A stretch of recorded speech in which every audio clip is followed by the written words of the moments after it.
the city of St. Louis, you're listening to the Don't Push Pause podcast with your hosts, Justin Johnson and Lindsay Reber.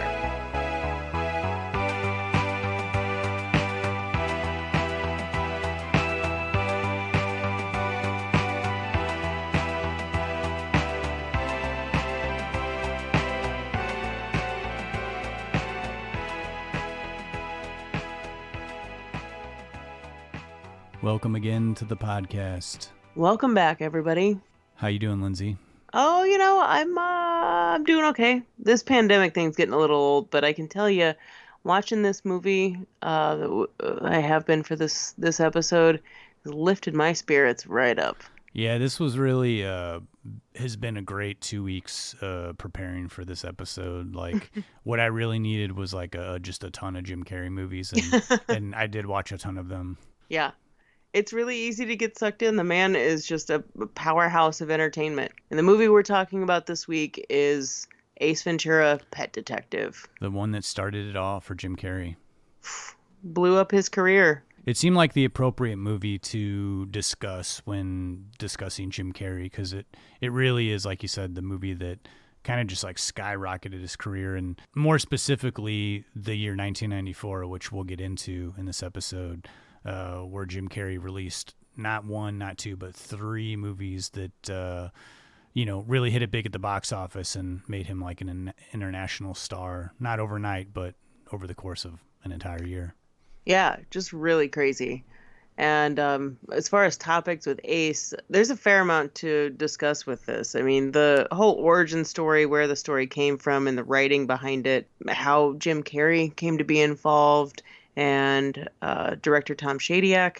All that is pretty fun to go into. I think there's a good discussion here talking about the director and just a director directing a comedy, because sometimes I think for comedies the direction can sometimes go like unnoticed or unappreciated. In this movie, Tom Shadyac had like he was a big part of the success of making the movie so funny, not just Jim Carrey. Oh yeah. Also, some cultural effects that happened after the fact. I'm sure that anyone that grew up with this knows what I'm talking about. There was definitely some controversy when the movie came out. If you remember the movie or if you're watching it in 2020, we can all agree that the ending or what leads up to the end of this movie comes off pretty offensive. So we'll talk a little bit about that. And then after our discussion on Ace, we'll get into our picks of the week. And because we're kind of like making this entire episode the 1994 year that Jim Carrey hit it big, we're going to stick with that theme for our picks of the week. And so I took Dumb and Dumber, which was the last movie of these three big movies that came out in Jim Carrey's career. And I took the one that came after Ace Ventura, which was The Mask. All of these movies I've watched multiple times in these 2 weeks, and I can say, man, they never get old. Any of them, like still today. Even with, some humor that doesn't really fly maybe the same way it did in 94, that was 94. A lot of things have changed, thankfully, in humor, but it still appeals to some, maybe, I think, nostalgic part of me that is still going to make me laugh. And of course, always we'll round things out with our Murray moment. And I'm very curious what you're going to do for this episode, because we've got one of the biggest comedians of the 80s, going to be in somewhat related to one of the biggest comedians of the 90s. So I'm curious how you're going to work that in. Oh, man. I know. You never know. It could be something direct. It could be something completely indirect. I don't know. And I really do never know. Up to, we've been doing this for over 2 years now, and I still have no clue what you're going to say for the Murray moment until you say it into the microphone while we're recording the episode. I can honestly say that this Murray moment, like my head was like that little emoji of like the brain exploding when I found it. So, we'll see. But I also will say there were a few avenues that I could have taken with this Murray moment. It's all stuff for future, but it's landed on one. I always look forward to it. Good. Well, before we get into our first clip from Ace, which is going to be strange doing a clip from this movie because it's Jim Carrey's such a visual actor, but we'll see what I can find for clips. Can you give us a little bit of a lowdown on, who is Ace Ventura? What's this movie about? All right, so Ace Ventura: Pet Detective. When the mascot for the Miami Dolphins football team goes missing, an unorthodox private investigator specializing in pet detection is hired to solve the crime. After immersing himself in the case and the Dolphins quarterback is kidnapped, Ace Ventura finds himself in the middle of a very twisted tale of revenge. Makes the movie sound so exciting, like I know. outside of being a comedy. You know, I mean, this movie is so much more. It is really it's a mystery. It's a Yeah. detective story, but the comedy involved is unlike any other detective story. Yeah. Well, we'll go to our first clip from Ace Ventura: Pet Detective, and then we'll come back. We'll start talking about this Jim Carrey favorite of ours. Alrighty then. Roger Podacter didn't commit suicide. He was murdered. Well, that's a very entertaining story, but unfortunately, real detectives have to worry about that little thing called evidence. Uh-oh. I think I heard a toilet flush. Maybe somebody lost a turtle. Well, I guess I'm a little out of my league here. Einhorn, good work. Oh, there is just one more thing, Lieutenant. This woman is Roger Podacter's neighbor. She lives across the hall. She said she heard a scream. Is that right, ma'am? Right. And you said you had to open the balcony door when you keyed into the room? Yeah, that's true. You're certain you had to open this door? Yeah, I'm certain. What's the point, Ventura? Only this.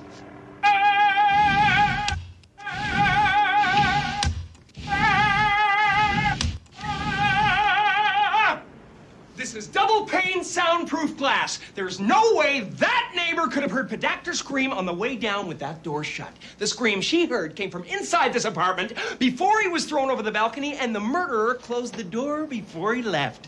Yes! Yes! Oh, yeah! Can you feel that, buddy? Huh? Huh? Huh? I have exorcised the demons. This house is clear. Losers? Get him out of here! Losers! Let's go, Ace. Losers. Get hurt. Now, though 1994 was just a universally big year for Jim Carrey and he became a household name, it's easy to forget that this wasn't just like an overnight thing. Jim Carrey had paid his dues for more than a decade on the comedy circuit as a stand-up comedian and had really been working toward this goal for quite some time. And I mean, he was, known to many people in the comedy world as a really funny stand-up comedian, had, worked many venues, had done even a lot of television and film. It wasn't just like this overnight thing that it seemed to be. No, it certainly wasn't. In fact, at age 15, his dad was encouraging Jim to do stand-up and pushed him to do this stand-up routine that they wrote together. And the first one didn't go over so well, and Jim got booed off stage.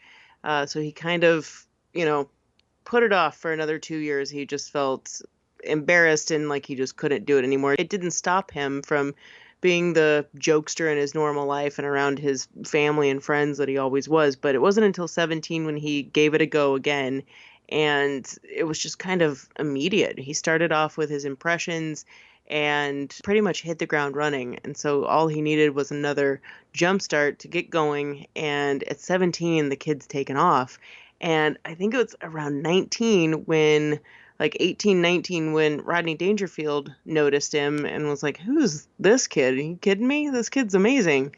And picks him up to be his opener, which is just nuts for like a couple days on his comedy tour. So at 19, Jim Carrey moves to LA, and at this point, I think he's got about like 150 impressions under his belt, which is just nutty. Like how he'd been doing this all his life, but to me, 115 impressions is just crazy. So he soon after debuts on The Tonight Show, and in '83 lands a very, very short-lived a show called The Duck Factory. He's actually playing the straight character, not kind of like the overall comedian that we know today. And I think a lot of people that saw that, or friends that saw it, felt like he was underused and just wasn't, it wasn't playing to his strengths. So at this point, he's living in LA, and a struggling actor, struggling comedian, wants his parents to come live with him and gets him to move out to LA to stay with him,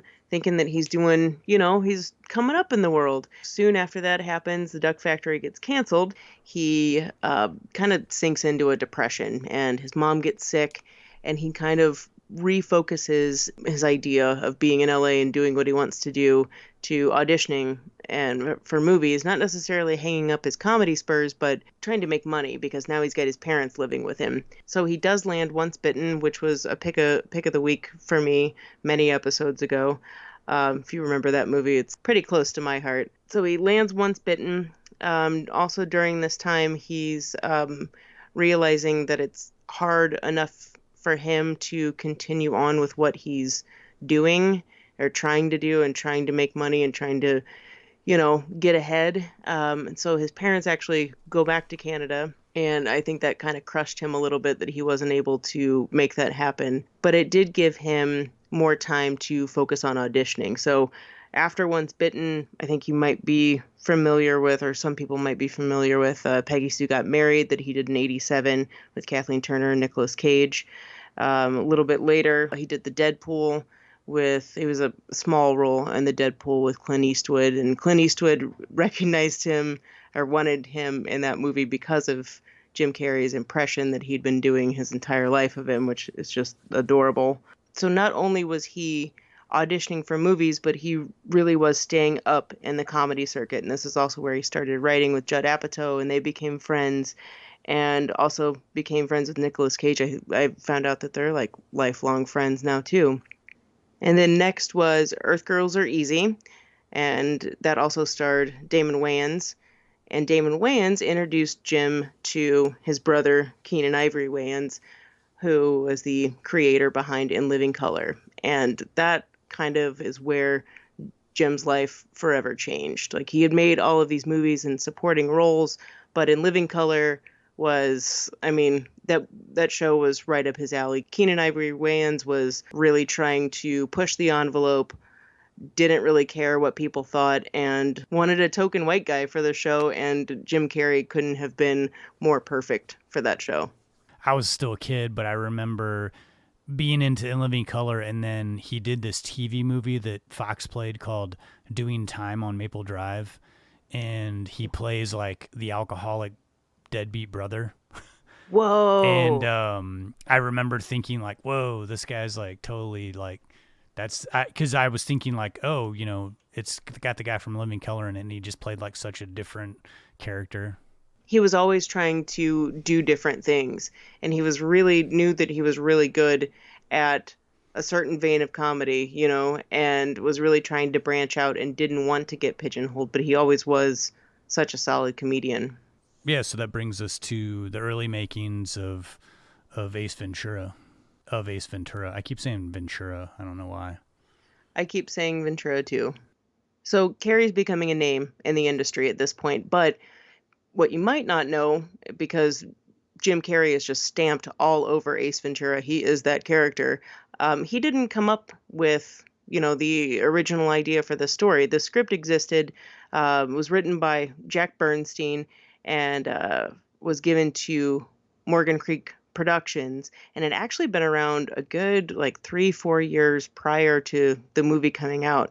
So it had been in that development hell thing that happens with so many scripts, that just there's something missing or something lacking and just never really gets off the ground. So Morgan Creek contacted Tom Shadyac with the idea to do a rewrite in hopes that he would want to also direct it. But really, they wanted to get this script up and working. So Shadyac asked for every draft that had been done of Ace Ventura. So he reads it, and pretty much soon into it, he realizes a couple problems, and he has solutions for them. And I don't think I'm going to ruin anything by telling you things. You've probably seen this movie. If you haven't, we're going to ruin a lot of things in this by talking about stuff that happens in the plot. But the two main problems that he found were originally Lieutenant Einhorn, that's played by Sean Young, was not the villain or the bad guy, and he thought that that's the most obvious thing, is that Einhorn needs to be the bad guy. And originally, Einhorn was the sister of Ray Finkel, the kicker that missed the field goal and set off this whole plan of revenge. I couldn't find who Fred Eugene is, but Fred Eugene is the person who's credited with coming up with the idea of making Lois Einhorn and Ray Finkel the same person and combining that brother-sister aspect to just make it one person. And in the spirit of trying to make a story more interesting and, twisty, turny detective idea, I mean, it's not that bad of an idea. It's pretty good. And if you've not seen this movie, you're not going to be expecting that at all. So with this new rewrite idea that Tom Shadyac had kind of made the script way more solid, Morgan Creek was happy with it. They started thinking about casting. And ideally, if you can believe it, Rick Moranis was one of the top contenders for this. And Ace Ventura was supposed to be a little bit more bumbling in the beginning, like your typical kind of dumb detective type of story. And they were thinking, Rick Moranis. This needed to be, they wanted it to be the Fletch of the 90s. So if you're thinking Chevy Chase, you kind of know where the original idea behind Ace was. And if this was a Chevy Chase movie, man, I'm really glad it wasn't. Yeah. I'm not saying I'm not a fan of Chevy Chase movies, just saying the way that Ace exists now, it couldn't be further away from that. If you think of Chevy Chase 1994, think Cops and Robertson's era of Chevy Chase, and Ace Ventura could have been easily a forgettable 90s movie, I think, if Chevy Chase had done it at that point in his career. Yeah, completely. I mean, just anything like having the script be that, being just like this kind of bumbling, dumb detective that just happens into something instead of what Ace ended up being. And the reason that Ace ended up the way that it is today is directly because of Jim Carrey. So Morgan Creek is aware of Jim Carrey because of In Living Color. They enlist him to come in and help Tom Shadyac do another rewrite on the script, see what he can add in, because they're very aware of his comedy styling and writing. And so Jim and Tom are working together, and I guess like their partnership just really clicked, because it seemed like they were just cracking each other up left and right. Yeah, I think like it was the working relationship between Tom Shadyac and Jim Carrey on Aces. Like you said, how it was written with like a Rick Moranis in mind, that, that's who they were going for with this idea of like Fletch of the 90s. And I know it was like during when Jim Carrey entered the picture, when they were rehearsing, Jim Carrey was doing it in like a more of like a Chevy Chase kind of way. And Shadyac was like, oh, it seems like really dry. And like, I don't know, it just doesn't seem like unique. And Tom Shadyac remembered how Jim Carrey would do his stand-up, and he would come out and set up the audience by doing this voice like, these are the jokes, and alrighty then, let's get started. And as soon as he mentioned that to Jim Carrey, like, maybe that could be the personality of Ace, he said it just sparked like this like light bulb, and Jim Carrey immediately, they kind of just started reworking the script and the movie in that tone, the sort of like even more like confident and, over the top character. I think that's the biggest thing, is that Ace all of a sudden became extremely confident and, arrogant in some ways, but it's just more about confidence and being assured, even though he is a complete goofball. So keeping that goofball aspect to it, but having him knowing exactly what he's doing. He's not a dumb detective. He actually knows everything that he's talking about. Yeah, it seemed like this ended up being a dream project, basically, for Jim Carrey, and he could do... his life to this point had been working up to doing these impressions that are all throughout this movie. I don't know how many like spoofs are done or how many people are imitated in this movie, but it's like it's a never-ending list of movies, you know, whether it's Jaws or The Love Boat or Star Trek. I mean, he's a Columbo is what he is, you know. So this takes us basically to where we are and where the production starts after they realize what the keys were to unlocking Ace the script, that's where it all took off. And this was definitely like a very tight shoot. I think it was something like, they did something like 2 months of shooting. They were moving really fast, and the budget certainly wasn't huge. I mean, it wasn't like low budget, but they, I think it was like the entire time, both Jim Carrey and Shadyac were like, this is just going to be the movie that like ends our career, because they thought it was funny, but it was just so different. And I even remember when this movie came out thinking like, man, this is just kind of like a different kind of style of comedy. It was really fresh, and I think, kind of hip for the time. And a lot of it's very juvenile and like played like gangbusters to like, kids my age. And it did. Yeah. There's something about it. And I understand obviously like why the type of humor appeals to kids. I mean, a grown man talking out of his butt, but the way that Jim Carrey does it, and it's just this constantly pushing the envelope. Also, when you have a comedian doing this, that he is unrelenting like the entire time. He's always on level 17, and everyone around him, and I think this is a key factor to the story, that all of the actors around him are very straight. They're all very even, except for the main villain, who does have her moments of, rage, but that's not really until, the end.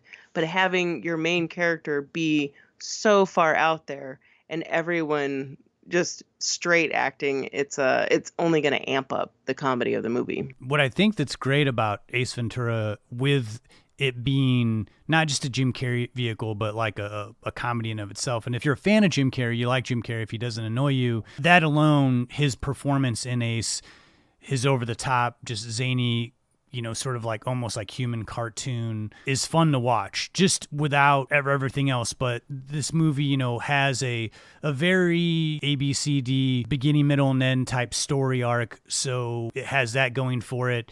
They tried to create something a little bit unique, like what is a pet detective? It is actually a real thing, but like that's not something that a world I think most people knew anything about. But what I love about this movie is that it's constantly, if not funny, entertaining. And that's not something you can say about a ton of comedies. A ton of comedies like live and die by the comedian or the setups.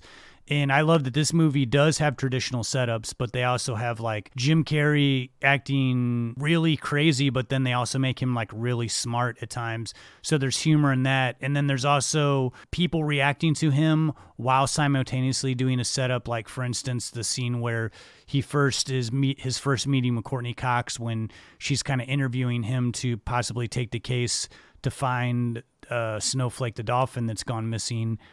He takes out these sunflower seeds because she's showing him a video of Snowflake to get him seeing, okay, this is the victim. This was the dolphin that got kidnapped. And while he's watching it, he breaks open these sunflower seeds and he's kind of like grossly eating them and like putting the seed, the shells on the table and like sucking on them. And Courtney, it's hard, so it's funny because we're watching him do that. That's funny. The reaction of Courtney Cox is also funny because she's kind of just disgusted by it and off-putting. And then finally she's like, do you need an ashtray? And he's like, no, I don't smoke. It's a disgusting habit, and so the setup is all for that joke, and it just hits really hard, but we're already laughing up into that point. So I think that's why this is just like the key to great comedy is, the jokes are there in the script, their setups there in the script, but Jim Carrey's just like being funny the entire time too. And then you have, like you said, the straight performer who's playing off of him and not doing anything funny. They're just reacting to his craziness, and that's the thing is like in the movie, he, people react to him as like, this guy is bizarre. This guy is out there. It's not like just something that the audience is seeing. It's something that even though he does these things that are like otherworldly, like catching bullets in his teeth, the characters who are in the movie know that Ace is just as outrageous as he's appearing to us as the audience watching.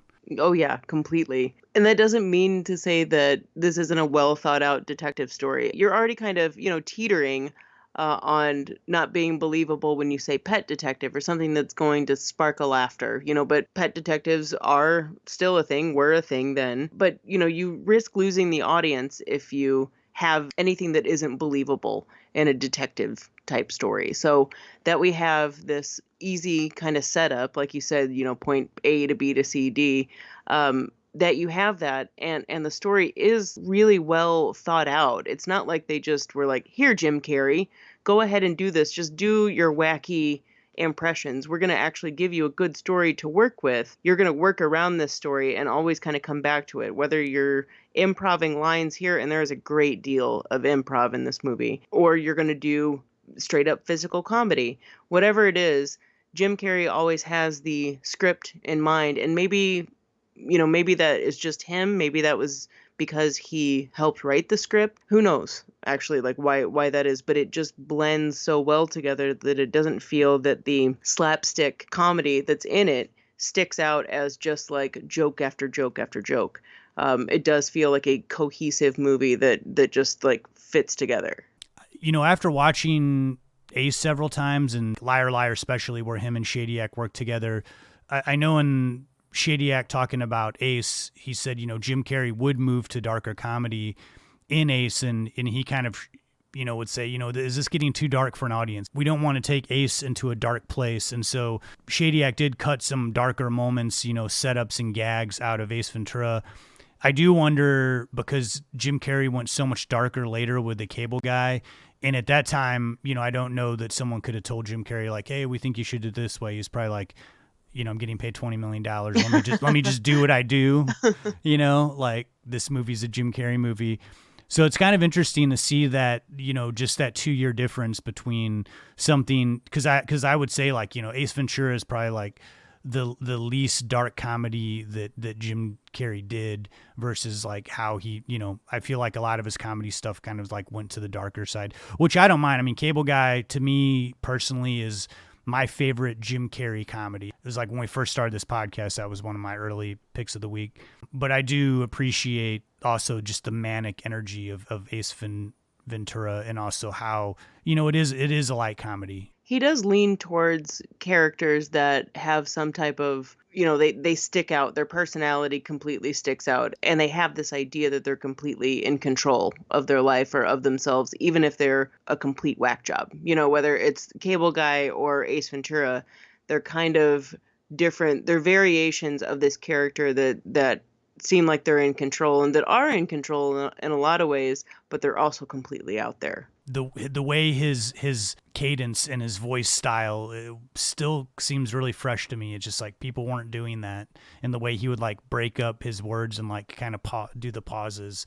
It's very much like his own style. This is like 100% like, oh, this is Jim Carrey. The same way Adam Sandler has his sort of like little voices and things that he does, those little stammers. It's like 100% him, and that's what I really appreciate this. It's like Jim Carrey doesn't really seem like one of those comics who grew up like worshiping this comic and this comic and like pulled from all of them. It was just like, I don't know, it was like his own thing right away. Yeah, and talking about how like where his comedy came from, and that he was so good at impressions, but that he knew that he could do something beyond that, and having the ability to improv or train himself how to do improv just shows that there was this little creative genius that was being brewed in the early 80s. He had written things before this, but if this is like your first feature that you're helping write on, and you completely change the plot, like you have for the better,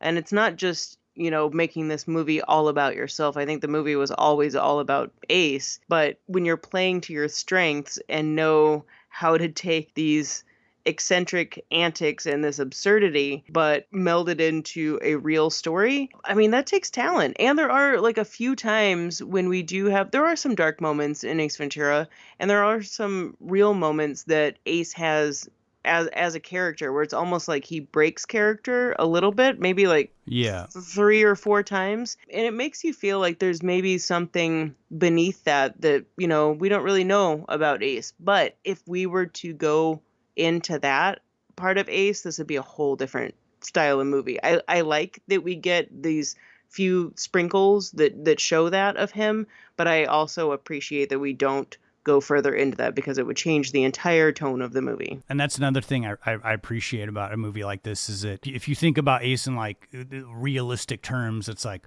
what does a guy like that do when he's by himself all day long? You know, I mean, we only have this like one kind of funny scene where he's home by himself and you see all the animals and everything, which is like so over the top, you know, they're like hiding and then he calls them all out. But like, he's such a zany character. It's just like, this is a movie where you can't possibly have this guy home alone and showing like what he does in his free time. You know, you have to just constantly have him like interacting with people and having this like adventure happening because you can't show the real side of that character like as a solo human being. But like you said, there are these moments where he kind of breaks this sort of like macho exterior that he has when he's talking to Courtney Cox and like caring about somebody, caring about how someone's feeling about something. And that said, let's face it, his only humanity really in this movie is his love for animals.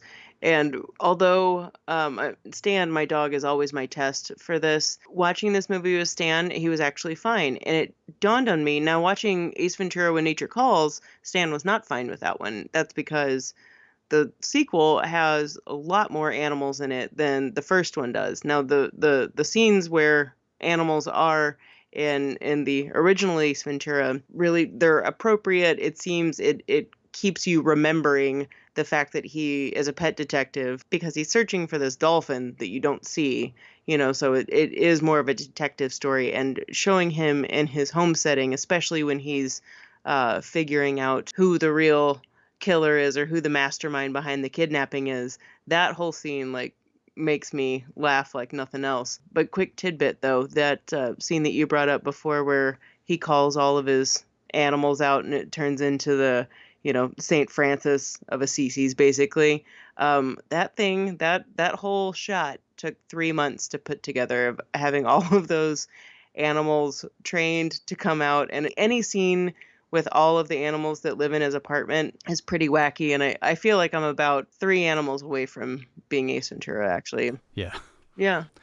Well, the last thing I kind of wanted to close on this before we go into the next clip is, you know, it was kind of wild to me to find out how unsure Jim Carrey was about how this movie was going to be perceived, even after, you know, they had completed it, made the cast laugh, you know, all agreed that it was a funny movie, had some test screenings that like played really well. Like kids were sneaking into the second, third screening, even though you're only supposed to watch a test screening once. That when the movie was premiering, Jim Carrey was like kind of, you know, his nerves were rattled and he just didn't know if people were going to respond to this as like actually funny. And it's wild for me to think that, but at the same time, I always, with comedy, it's like so subjective, you know, and I just like stuff that will make people fall over and laughter will just annoy the shit out of somebody else. So it's like, I can understand that him feeling that, but it's still wild to me that he was just so uncertain that people were going to think this was really funny.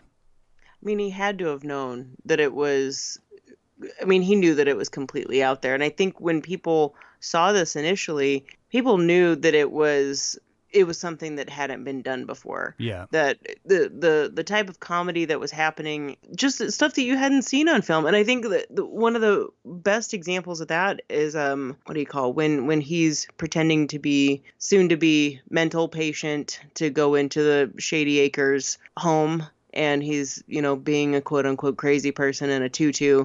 And he does a scene where he does it all in reverse and does his dialogue in reverse and does motions in reverse. And that entire thing, like, I hadn't seen that in a movie before. I don't recall something else, you know, it's just so over the top and just things that you hadn't seen. I could totally understand why he would be really scared on if it was going to be good or not. Yeah, this was like a new kind of animal, and I think really opened up the doors to more just sort of like outrageous comedies, especially many more for Jim Carrey. Well, let's stop there. We'll get into our next clip from Ace Ventura, Pet Detective, and then when we get back, we will discuss director Tom Shadyac, some of the cast. We'll get into a little bit of the controversy with the end of Ace Ventura that we talked about in the intro, and also talk about that zany, crazy sequel, When Nature Calls. Sounds good. We'll be right back. Ventura, when I get out of that bathroom, you better be gone. Is it number 1 or number 2? I just want to know how much time I have. Hey, by the way, I went ahead and solved that pesky snowflake Pedactor Moreno thing. Oh, yeah? Yeah, you ever heard of a former Dolphin kicker named Ray Finkel? All right, Ventura. Make it quick. I found a rare stone at the bottom of Snowflake's tank. It belongs to a Dolphin 84 AFC Championship ring. It would have been a Super Bowl ring, but Ray Finkel missed the big kick. Blames the whole thing on Moreno. We're talking paranoid delusional psychosis. I saw the guy's room. It's cozy if you're Hannibal Lecter. So how does Roger Pedactor fit in? My guess is Finkel was snooping around, Pedactor recognized him. End of story. As for Snowflake, they gave him Finkel's number, taught him how to kick a field goal. Finkel took it personally. So where is Finkel now? Busted out of a mental institute, did a Claude Rains. He's been plotting his revenge for years, waiting for the perfect time to get back at the Dolphins, the time when it would hurt them the most. Super Bowl time. Man, I'm tired of being right. Congratulations. You've done some fine detective work. Ace. I'm sorry, could you speak into my good ear? I thought I heard you call me Ace.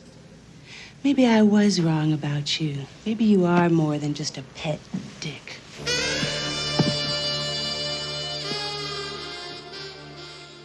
So, Lindsay, you talked a lot about the early makings of Jim Carrey. So I'll talk a little bit about the Shadyac. That Shadyac, that Tom Shadyac director. It's like that. It's crazy that's a real name. But. Yeah. Tidbit for you Ace fans: the Shady Acres Mental Hospital in the film is Tom Shadyac's last name. Shady Acres. There's a nice little plug there, little Easter egg. Yeah, it's pretty cute. Listening to Tom Shadyac talk about Ace Ventura and just in general about life, he just seems like such an intelligent, well thought out guy. You know, much like Jim Carrey, he had been working for, nearly 10 years prior to the success of Ace Ventura. And just like Jim Carrey catapulted his career, Tom Shadyac said that it was really so hard for him. He wanted to be a director and it was so hard for him to get any kind of jobs. And he said something like within 2 days, he got an offer from every studio, something like 100 of the best comedy scripts that were available in Hollywood. And he certainly made a good choice. I mean, he, stuck working with Jim Carrey in Liar Liar and Bruce Almighty, but also right after the success of Ace Ventura, directed Eddie Murphy in the hit The Nutty Professor. But his early makings, were stemmed in comedy. He started in his early 20s as one of the youngest comedy writers for Bob Hope. Eventually went to college, got his master's degree from UCLA, and there he was, making short films already, had a hit short film. He took a stab at acting and bit parts here and there. And it was around this time, started becoming familiar with Jim Carrey through Jim Carrey's work with In Living Color. As he got, came across the Ace Ventura script and started working on the script, he, remembered Jim Carrey from In Living Color and thought that would be a good pairing. Man, it's a really, not to get too far into it because it's not pertaining to Ace Ventura, but Tom Shadyac had kind of a wild post-big Hollywood career. I mean, this guy, he was a multimillionaire. I think he got paid something like $30 million after it was all said and done for Bruce Almighty. But he got into a really terrible bicycle accident in 2007. And kind of changed his life. He had some severe head trauma from that and, had a profound effect on him. He donated tons of his money to charity, started living in a trailer, living in the middle of nowhere, stopped working in Hollywood, got away from the entertainment industry. And then went on, I haven't seen this documentary, and after reading about this, I really want to see it. He made a documentary called I Am, where he went around and sort of asked all these philosophers and religious leaders and people all around the world about, what's wrong with the world, what's wrong with us as a society, and kind of questioning things in a more global spiritual way. And supposedly it's a really fascinating and interesting movie, and certainly doesn't seem like something that you would hear about coming from the guy who directed Ace Ventura, but it really made me fascinated to look into that. So it wasn't something that I got to see before we started recording this episode, but I'm hoping to catch it really, really soon. I really want to see that now too, because I think that's, on a global scale, that's a question that we all, a lot of us have is, why is everything the way it is? I would love to see where he went with that. And that was made 10 years ago. I can't imagine how that would play to me right now in 2020. Yeah, right? The year of the worst shit ever. I know. Yeah, really. Maybe it'll be even more profound now. Yeah. That's what I just said. God. And even though Ace Ventura was Tom Shadyac's debut feature film, I really gotta say I love what he brought to the film, because it very much is coming from a writer's standpoint, or at least that's how it looks to me. Because if the director is the visual storyteller, it feels like it is very obvious and pointed that that's how he's telling the story. It's interesting to me too how he chose shots. Like, a lot of these shots in the movie are either extreme close-ups or medium shots. There's like nothing like really expansive. Not that a comedy really lends itself to being that anyway. How he sets up scenes and shoots it really seems like he is telling the story more than I've ever seen, like with a lot of comedies, I guess I should say. Yeah, and it's like, it seems too like Jim Carrey's such this spontaneous and like physical actor. I mean, I imagine it might be difficult to like, let's not shoot a bunch of coverage of this because he's not going to be able to do it the same, especially if it's all coming spontaneous. Like, better to capture him in a wide and then maybe, going for a couple close-ups for some reaction stuff or whatever, like back and forth. But, I think it's good that some of this stuff is shot more, as a wide, and we just see all of Jim Carrey, the weird angle of him and doing all the Star Trek mimicry. And yeah, I think that was a collaborative idea too, with that shot in particular. That was an idea that Jim Carrey had, and Shadyac was like, yeah, let's go with it. Their working relationship, I love that it worked so well, because it's really obvious on screen. To do a comedy, it's just like to have that director and the comedian on the same page and say, we both agree that this is what we should do, and also to trust each other, because like, I said earlier with Ace, they did go for some Jim Carrey they had some darker bits in there that Jim Carrey was a big fan of. Like, there was a guy asking Ace for help and that he was gonna, shoot himself, and then Ace kind of like ignores him, and then later on in the background he's like says like shot himself in the head, and it's like there's blood everywhere, and Shadyac was like, this is too dark, we've got these background bits, but we're going into like dark territory. And for Jim Carrey to be like, okay, sure, and Shadyac was known to, he said that his director's cut of Ace Ventura was probably the only director's cut you'll ever find out there that's shorter than the theatrical release, because he was just like, I only want, I'm cutting on beats here. I'm going for what I think is the funniest, and everything else, like, we're just going to leave on the cutting room floor. And that's a director who is really working toward, I want this to be a functioning story, but I also want all the comedy to hit just right and not go too long and not reuse bits so many times that they're, they get stale.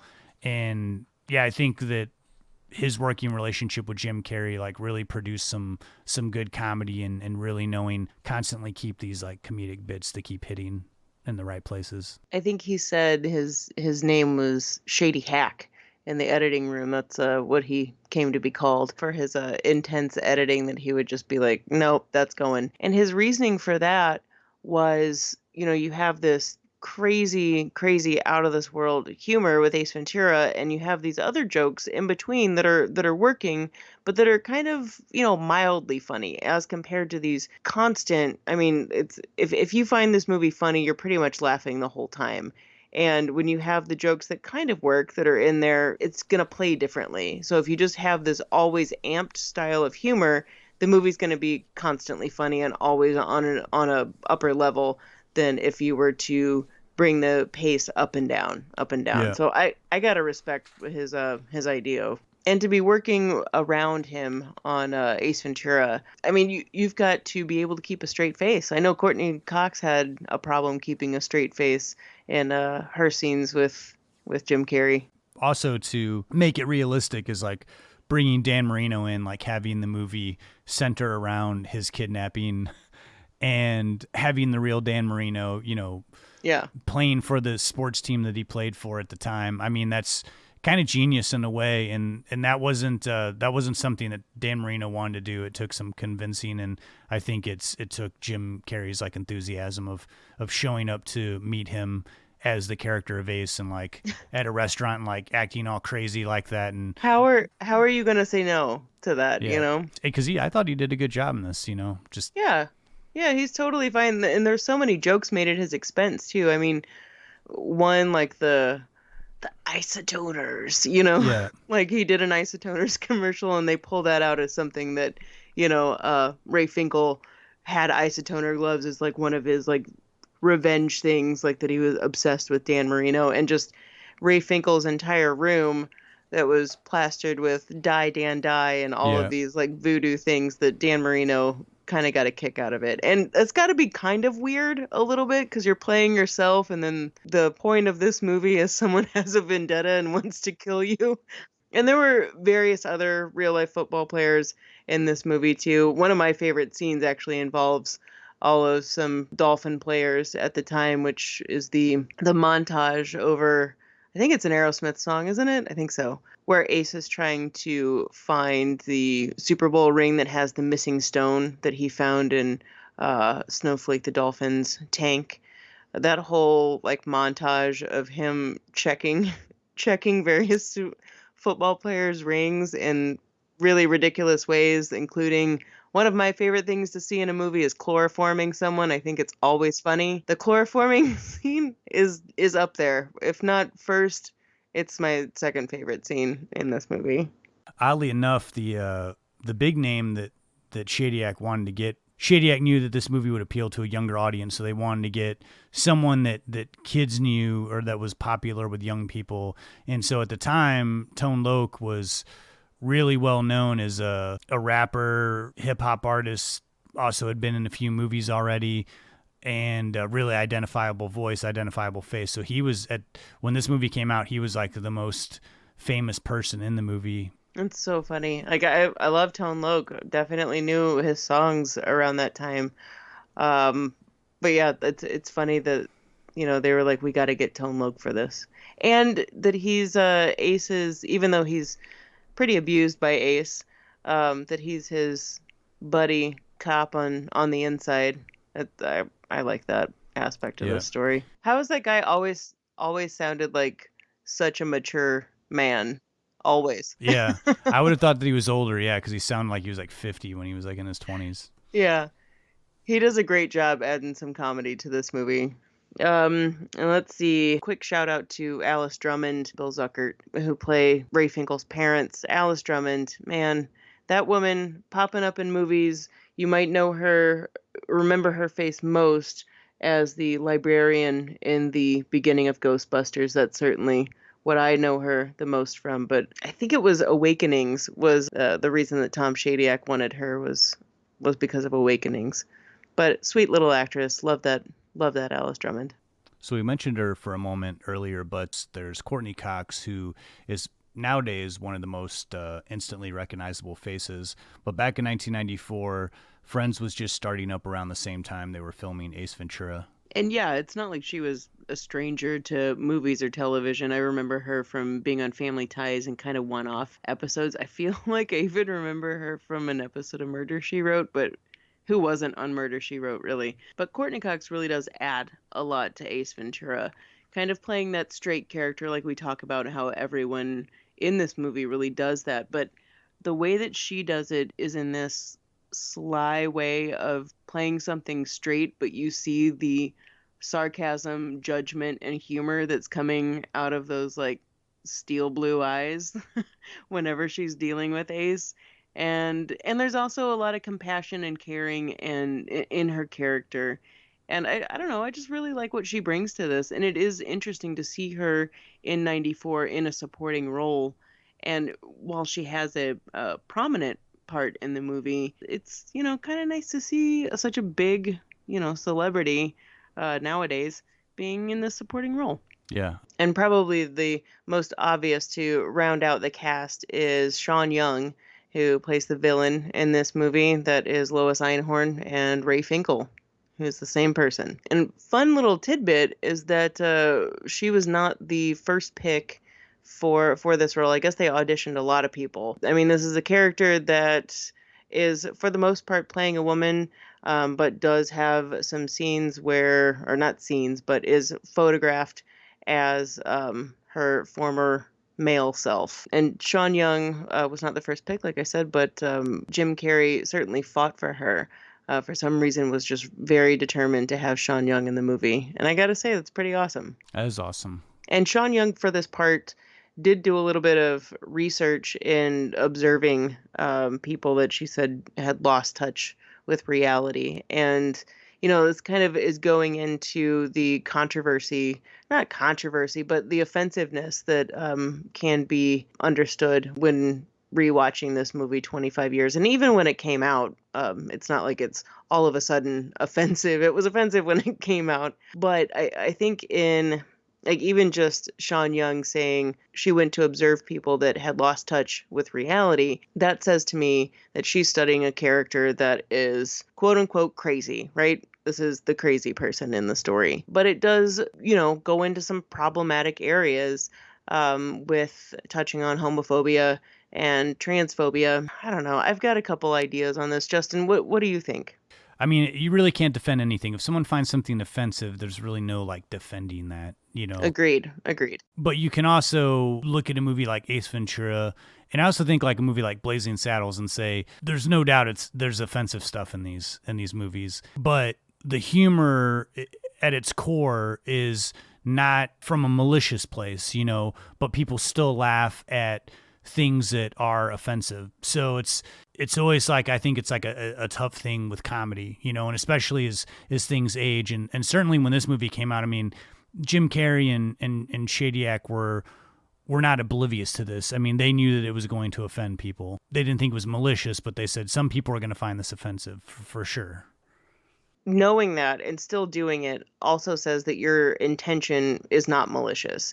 And when you deal with a movie like Ace Ventura that is so exaggerated and so over the top, and Ace is just he's a cartoon person. He's not a real person, you know? And when you have someone that's so fearless and catching bullets in their teeth and confident and macho and just he's not taking no for an answer type of guy, and then we have this extended scene of when he realizes that Lois Einhorn is Ray Finkle, you know, him making himself vomit in the toilet, plunging his face with a plunger. Like, it's not like a real thing. You're not going to plunge your face with a plunger. Just these, like, that is the thing that sends him over the edge. It's not all of these hair-raising situations that, you know, he's put himself in. The idea behind it was going for the ridiculousness of that, and it was almost making fun of Ace being homophobic more so than making fun of someone that was you know, that's of another gender or had transitioned. And I do have one little thing I was really trying to like hone in on and thinking about this from way too serious of a standpoint that I really think you need to look at Ace Ventura. As many times I get the homophobic aspect. The trans thing was interesting to me because the more I thought about it, the more I realized that Lois Einhorn isn't trans. And I say that because, like, Ray Finkle, there's never any hint that we're given that, you know, in Ray Finkle's childhood, and we see his childhood home, he, you know, his true identity was always to or be of a more feminine persuasion. And this movie's not shy about hinting towards things. There's a banana and two apples on Einhorn's desk in one scene, you know, like we know what that's referencing or what that's foreshadowing. Yeah. So we could have planted, you know, dresses or something, you know, stereotypically feminine in Ray Finkle's childhood home, but that's not there. And when Ace, you know, unravels Einhorn's plan at the very end of the movie, I mean, he blatantly says Ray Finkle assumed the identity of this missing hiker, that Lois Einhorn joined the police force to exact revenge on Dan Marino, who, you know, she blamed for everything that had happened to her. So to me, if we're going to be offended, I get the homophobia, I get it, but I think it's actually a little bit more offensive when it comes to like the idea of what a crazy person would do, you know? Right. Not to say that someone wouldn't do that. I'm not gonna. It probably has happened before. Someone assuming the identity, but the idea that someone would for 20 years pose as someone of another gender, go into the police force all to get revenge on someone is just insane, you know? And that's what we're also trying to demonstrate, that Ray Finkel does have a few screws loose. And we also see that through his mom, Alice Drummond, Yeah. who's not all, you know, there with reality. So in thinking about Ace in way too, you know, Right. and way too deep in what it should, and as far as it being offensive, you know, I think that that is kind of something to be observed when you go back and you're like, "Ooh, this is so cringeworthy." I'm not saying it's not cringeworthy. It is. If you're not familiar with this, you know, this scene that we're talking about where Lois Einhorn is exposed and everyone on the police force and Dan Marino and everyone starts like scratching their tongue and like vomiting, and it's really exaggerated and over the top. The same thing, basically mimicking the same thing that Ace does to himself when he realizes this. But if you look closely, there's also a woman. There's also a police officer who's I did. and that to me, that had me cracking up harder, because if she's reacting that way, that means that she's a lesbian and she's grossed out that she was kissing a man. And that to me like played on a whole other, it just meant to me that they're not trying to be malicious and Yeah. and being offensive. They're just going for completely ridiculous, you know. And I'm not saying like be offended. I get it. I get why it is. But it would also be silly of us to not talk about a movie like this that does have so much merit to it, because of something like this that is included in it. Because if anything, in 1994, this was some type of, you know, visibility. Like LGBTQ people were not really anywhere. I mean, they were, but they were always the, you know, killer, the crazy person, or Yeah. the victim. And here, that is an example of that. So if anything, it's, you know, Ace is, you know, can be thrown in with this group, but it is interesting from a historical point of view to at least take note of that. Yeah, totally. Well, let's stop there. We'll come back for some final thoughts on Ace Ventura, but let's move on to our picks of the week. Which all also came out of 94. It was just a crazy time, really, for Jim Carrey. He was, I think, during Ace, he was going through a divorce, and you're going through a divorce, and you're becoming soon to be one of the most famous people in the entire world. I just Yeah. can't imagine that life. Well, you tackled the second film after Ace Ventura, and that was The Mask. What can you tell me about The Mask? So like Ace Ventura, upon this rewatch, I found myself knowing lines even before they happened. Apparently, I've really suppressed how much Jim Carrey influenced me as a 12-year-old. The Mask is truly wacky. It's a live-action Looney Tunes cartoon come to life. On the heels of Ace Ventura, kids were already primed to be into Jim Carrey, and The Mask offered up a toned-down, not too cringy adult humor and playfulness, but amped up the wacky factor while combining just enough actual narrative to keep parents interested.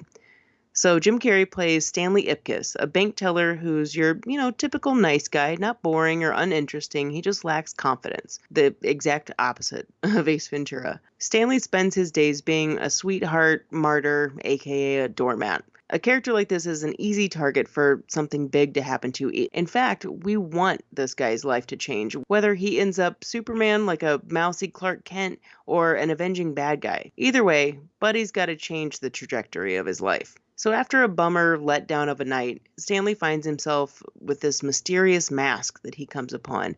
He takes it home and puts it on, as any curious person would, and proceeds to be turned into the extreme version of himself, a lovesick wild man, quick-witted goofball who's got the upper hand in every situation. We fully understand the power of the mask once a small-time yet vicious criminal, Dorian, played by Peter Green, comes into possession of it and turns into the ultimate evil, even taking on a much more devilish appearance than when Stanley has on the mask. While this is a flashy comic book style zoot-suited fun adventure, there's no denying this movie is completely kind of weird. Absurdity rules here, which is fine, and right along with the comedy is some serious darkness. Whenever the mask is worn, it takes on such a monstrous quality. In fact, Chuck Russell, director of Nightmare 3, Dream Warriors, and our episode 40 of the Blob remake, he was the director for this movie and lobbied pretty hard for Jim Carrey to get this role after seeing his stand-up comedy. And Russell, in my mind, is the perfect guy to have at the helm of the mask. It's hard to believe that there was a time when superhero movies weren't box office guarantees, and the mask was a gamble in 1994. The house that Freddy built, aka New Line Cinema, imagined this story to be a horror movie, but Chuck Russell felt that the violence in the original comic, The Mask, wasn't going to work with audiences at the time, and was a huge reason for the tone of this film being the way it is. Had this been a horror film, even with the same comedy, The Mask wouldn't have had the same charm as it does.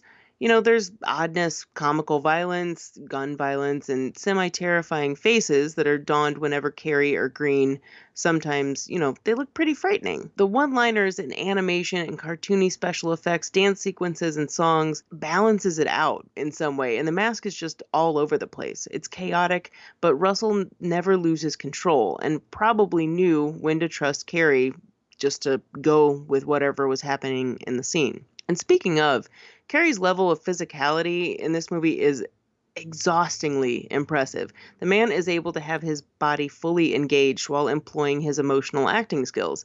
The guy's always been a great actor, and it's part of the reason that roles like Ace and The Mask work. His believability in the midst of complete absurdity is 100% necessary for both of these movies. The Mask also marked the big screen debut of Cameron Diaz. She's captivating from moment one and works seamlessly well with Carrey. It's easy to see how she blew up in popularity immediately after this movie.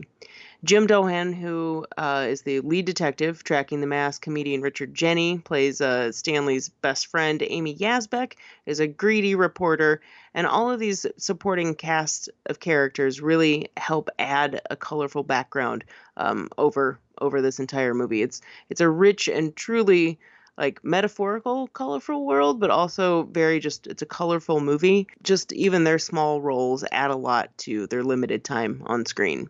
And dog lovers, I can't forget to tell you about Max the dog, who plays Stanley's pup Milo, the Jack Russell who sticks by his dad, breaks him out of jail, and may contribute to saving the day. And there is a lesson to be learned here. We all wear a metaphorical mask in different situations in life, but the confidence always resides within us in order to get through every difficult time. The mask allows Stanley to see that he can break the constraints of his life and allow himself to not be a doormat all the time. And it is possible to get the girl in the end. There's also about 12% reality to The Mask, but I appreciate the positivity that it slyly sends to the audience, even if it's through an unreal world. It sure was a real wild one to revisit, and the big band, swing dancing, cha-cha dance sequences in this movie, just try to look away. It's so much fun to watch. It's ridiculous. But yeah, I think that I hope that this would play well for a kiddo audience. I don't know if it will. I think it would. But it was fun as an adult watching it. I'll say that. Yeah, it was kind of wild. I hadn't seen this movie and since it came out, probably. Not to get all nostalgic, but this was the when I was 17, it was my second job working in a movie theater. This was the movie that the first week I started, this movie was playing in the theater that I was working at. And I remember audiences just just going crazy for this movie. When I rewatched it, it is wild. I mean, this movie is zany. I mean, it's just so insane. Yeah, and it really does have that. There was that specific time period in the 90s where they were really trying to make comic book movies happen, with a sort of, and I felt like they were really trying to go for a comic book look, weird colors and vibrant, Yeah. And man, this movie really does have that look. It's pretty wild, and I always forget that Chuck Russell did this movie. I always forget that he, I always think of Chuck Russell with Nightmare and The Blob, and then I forget that he made this movie. But then after watching, it's like, oh yeah, totally. Yeah. It's like very Chuck Russell. Yeah, it's fun, but it's got that level of weirdness that makes it so it doesn't get too dark. Exactly, but there's still an element of like fun even when it does. Yeah. All right, I can't wait to hear you talk about Dumb and Dumber. This movie never gets old to me. So Dumb and Dumber was the third of the 3 films that Jim Carrey did that were hits in 1994. This one came out in December. When this movie came out, Jim Carrey, people knew Jim Carrey's face. They knew his name. What's interesting about this movie to me is that it is the first movie of those that Jim Carrey did where he is not just the main person. We've got Jeff Daniels and they're working as like a comedy duo. And also too, this isn't so much about Jim Carrey's like physical acting. This movie was a lot more situational. It's kind of funny because it's almost identical in some ways in plot to Ace Ventura, with the side subplot of this kidnapping scheme. Like there's this woman's husband's been kidnapped and she's being forced to give these kidnappers $5 million. But Jim Carrey's, him and Jeff Daniels play Harry and Lloyd, and they're basically Dumb and Dumber. They're just total buffoons, just total idiots. And he is a limo driver.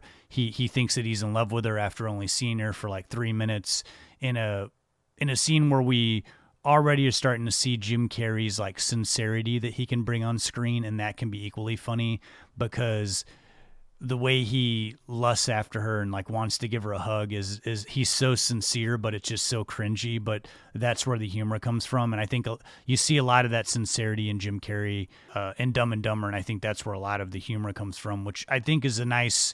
This movie was a nice change of pace from what we had seen in the last 2 movies. I think if Jim Carrey annoyed you in Ace Ventura, he might start to grow on you in Dumb and Dumber.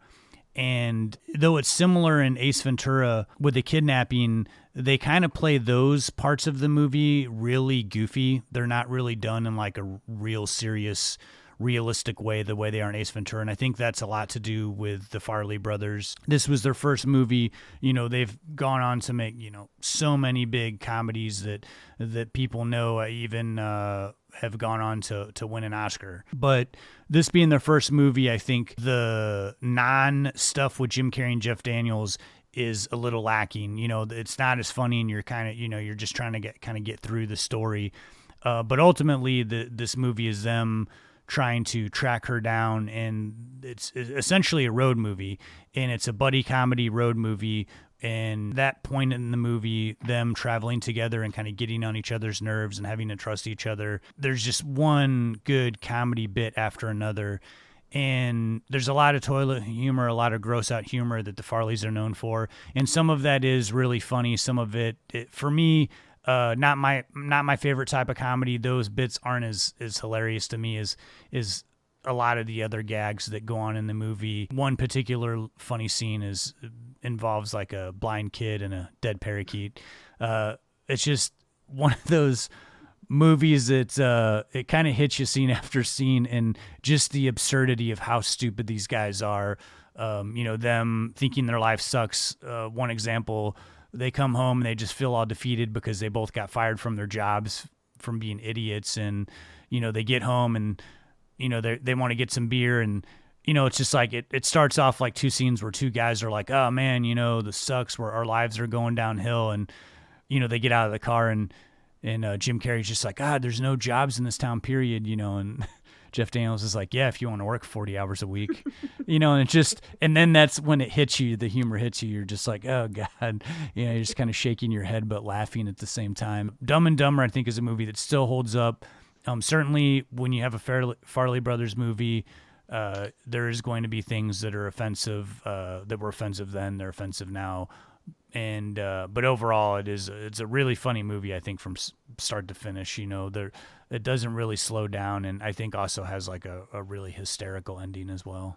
I was just going to say the ending is probably one of my most favorite things about the movie, because it stays so true to how dumb Harry and Lloyd are. I love Dumb and Dumber. Well, those are Carrie picks of the week, Dumb and Dumber and The Mask. Here's your Murray moment.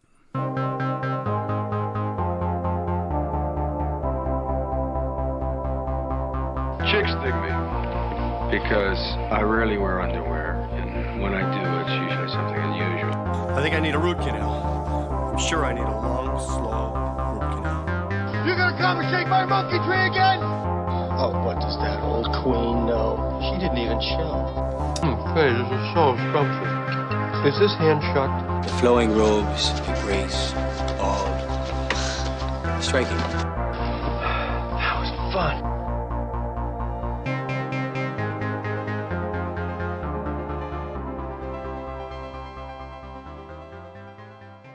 So this Murray moment really sent me down a rabbit hole of investigation. All right, it's not 1994 related, but, Ace Ventura deals a great deal with football and the Super Bowl. So we're not going for the Super Bowl of 2020. No. We're going to dial it back a little bit further, and we're going to go to 1976 and Super Bowl 10 between the Pittsburgh Steelers and the Dallas Cowboys. A long time ago, Billy, along with a ton of other virtually unknown names at the time, were a part of the first guerrilla investigative journalism team called Top Value Television, or TVTV. There were only 3 networks back in those days, and none had ever attempted the style of reporting that TVTV was doing. There were no rules. They produced anything that they were interested in, like going into a crowd right up front, in your face, during a presidential debate, or going behind the scenes of the Oscars in ways I can't even believe. And I dare say could probably not happen today, any of this that they've done. After a few of these re-envisionings of the way news or event reporting was covered, TVTV headed to Super Bowl 10 and decided to include some comedian friends. Billy Murray was part of this crew. This deep cut totally blows me away. A few times in my research, I've stumbled across photos of Billy holding some sound equipment not in front of the camera, but I never knew what it was. It was TVTV. The Super Bowl special is still unique today. I mean, they gave football players porta-pack camera kits and just told them to film themselves in their hotel rooms or in their locker room. It's legit behind-the-scenes footage of players speaking and behaving very frankly, players' wives interviewed about their lives and the future ahead, players talking about their various injuries and repercussions of, just straight up, and everyone is in short shorts and tight shirts or V-necks or a velour one piece or something equally as sexy, but laid back 70s style. This, along with so much more, made up this event special, but it also marked the television debut of a baby-faced Billy and Christopher Guest covering the CBS Touch football game with CBS sports reporters and former footballers facing off in Super Bowl 9.5. Of course, Super Bowl 9.5. Chris Guest introduces and sets the scene. Billy takes charge as the announcer, narrating each play of the game in a very sportscastery voice. And his improv journalist nature fit perfectly in with everything TVTV stood for at the time, asking absolutely anything that would come to mind, not taking no for an answer, and just pressing forward. Probably one of the more memorable moments of this segment is Billy and well-known sportscaster Phyllis George talking and Billy asking her in a bit of a leading way which football player would be her dream date. And being a woman in a man's world, Phyllis George straight up says, I find that question a little sexist, don't you think? Billy tries to make up for it, but there's obviously a little rub here.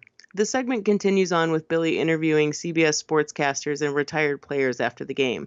If for nothing else, looking at how fashion, accepted behaviors, and manners of speaking on a historical level, this entire documentary is worth seeking out. But the opening segment, which is Billy and Brian Doyle Murray, is the most priceless for me. Here, I thought I'd seen the earliest recorded, non-Second City version of Billy's honker character, predating Caddyshack's Carl Spackler, SNL's Light from Mardi Gras, or the various incarnations of this character over the years. But here, the honker character is a Cowboys superfan who's broken into the stadium before the Super Bowl. Brian looks to be some type of official who's gingerly trying to escort Billy out. The entire segment looks 95% improv, if not everything. But the two Murray brothers make this 5-minute scene of nonsense completely hilarious. Even when random folks show up, and this looks fairly unplanned, I think, they start heckling Billy. Even this doesn't deter the Murray brothers. He's a mustached, shoeless, blue cowboy hat and stolen ABC network jacket wearing Billy, saying he's just left his press pass back in his sleeping bag. He says, I'm just helping out ABC, parking cars, stuff like that. I'm official. That's why I'm here. It's some real ridiculous improv and wonderful for any person who adores the dude's roots. Also, I got to make mention that Billy's half-opened white button-up shirt is a real great look of the time. Like that 70s Billy with an easygoing, ready-for-anything style is truly a sight to behold. And the coolly composed, sunglass-covered, in-control Brian really provides some pure comedy gold. And even though the honker character isn't the sexiest, there's something so captivating about the Murray brothers making magic on screen together. Like I said, I'm fairly certain that this was the TV debut of Chris, Guest, and Billy. I'm not sure if it was for Brian. And just another quick name drop here, Harold Ramis was involved with TV on this production crew for Super Bowl X. And Billy has an editing credit on this particular special and was on the production crew for various other TV documentary pieces. I'm sure, I hope anyway, I'm going to have other TV moments that come up in these Murray moments. Get crafty in your Google researching and you should be able to find clips or this entire special out there. If you're interested in this entity that was once TV, there's a documentary called TV Video Revolutionaries. It was really eye-opening. It was awesome. Highly suggest seeking it out. Man, you went really deep for that one. That was like deep in the vaults. I did. The Super Bowl X segment, if you're a football lover, it's really worth checking out. Like, not for anything that's, scandalous or anything like that. It's just real, legit, and raw honesty, really. I've never even heard of it, but then again, I don't even understand how football works now. I'm not the biggest football fan either, but I don't even think you needed to for this, but man, I loved learning about TV, and there's a lot of history there. Well, thanks for that Murray moment. Of course. Well, we're about to wind things down here. Did you have any final thoughts on Pet Detective? Other than, I think it's worthy of noting how much of a cultural impact I think this movie had. Maybe it was just on kids of the day, but I know that my 12-year-old self, like I was trying to be a mini Jim Carrey. I was doing the lines, I was doing the scenes to an annoying degree, I'm sure, and not as well. I'm very positive. But there's so many quotes and so many moments, I feel like, from this scene that are still kind of lingering around in at least American lingo. Like, I mean, I don't know, where should I even start with this? Warning, assholes are closer than they appear. Like, how do you not, every time I look in my car and I see that in the mirror, like, I think of that scene. Or if I'm not back in 5 minutes, just wait longer. I've said that within the past, couple months. Yeah, didn't Shadyac say Jim Carrey had a knack for, he was trying to introduce things into vernacular. Like, he was... Yeah. He was really, and he said they didn't always stick, but he said that every kid was saying, alrighty then for, the next 3 years. Alrighty then is, I feel like people say that now, or when they do say it, they don't even know what it's from, unless they obviously intentionally do.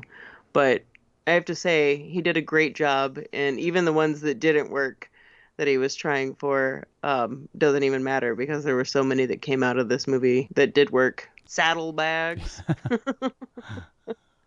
What about you? What's your final thought? My final thought, it's not so much, I guess it's my final thought because we're about to finish this episode, but I meant to mention it earlier when we were talking about Shadyac directing, and he used the same cinematographer for pretty much all his movies, who was Julio Macat, who prior to Ace Ventura had shot both of the Home Alone movies.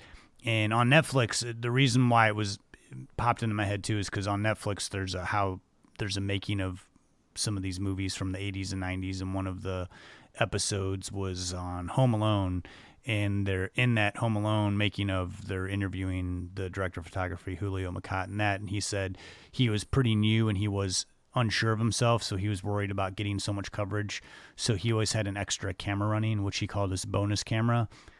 But he brought that to every movie. And Tom Shadyac said that bonus camera worked really well because Jim Carrey was, do so much improv, there'd be this extra camera, and sometimes they would go to that, so they'd have a good cutaway or something of, or if the main camera, if Jim was moving around, the other camera would catch him. So I just thought I meant to mention it earlier when we were talking about them all working together, but that was Julio Cadat. He ended up using him for pretty much all the movies that he shot, especially Liar Liar, Nutty Professor, and Bruce Almighty. It really says something when you stick with the same cinematographer, or stick with the same anybody that's such a important part to a production. And that guy in particular, he knows how to make comedy work visually. Well, does that wrap it up on Ace, I guess? That wraps it up on Ace. You said in the beginning, this is really what I needed to turn my mood around, because, this pandemic has been going. There's just everything going on in the world. It was I needed 2 weeks of watching some Jim Carrey. So if you're feeling down and Jim Carrey is the cure for you, I suggest going on a Jim Carrey marathon on a Sunday afternoon or whenever. If you're not working right now, do it on a Monday, do it on a Tuesday. Do it on any day. So coming up next, we are dipping into, we've done all these movies from 80s and 90s, but it's the first time we're dipping into the year 2000. So crazy. I know. And but we both really love the movie Almost Famous. It's coming up on its 20th anniversary, so we thought, you know what? Let's do an older movie for what we do on this podcast, and by older, 20 years old. But I think that's a movie, I'm excited to talk about it. I already did a first kind of rewatch, and I love that movie. It's so much fun, so much to talk about with that. So that's coming up next episode, Almost Famous.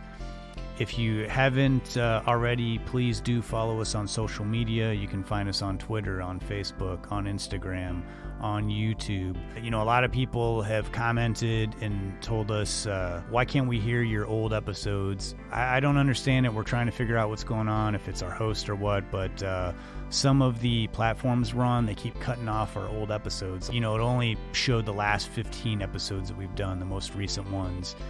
If you're hankering to hear some old episodes from us, you can go to our website. Everything's archived there. Thank you, Lindsay, for taking the time to put all that there and making it available at don'tpushpausepodcast.com.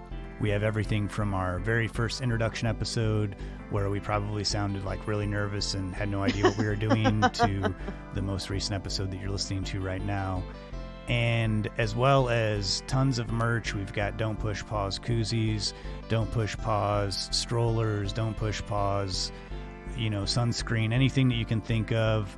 We've just slapped our, logo and name on it, and selling it for a little bit more than you could buy something like that in store to raise money for the podcast. We also have movie posters on there that have nothing to do with our podcast, just random posters that we found in the closet that might be worth a couple bucks. We've got these handcrafted Frankenstein made VHS box things. Just look at the pictures on there, check it out. Everything is priced to sell, so please support us. Thank you if you're already listening. If you're a new listener, we hope you enjoyed this first episode that you listened to. Please stay with us. Until next time, I'm Justin Johnson. And I'm Lindsay Reber. Thanks so much for listening. Thank you, guys.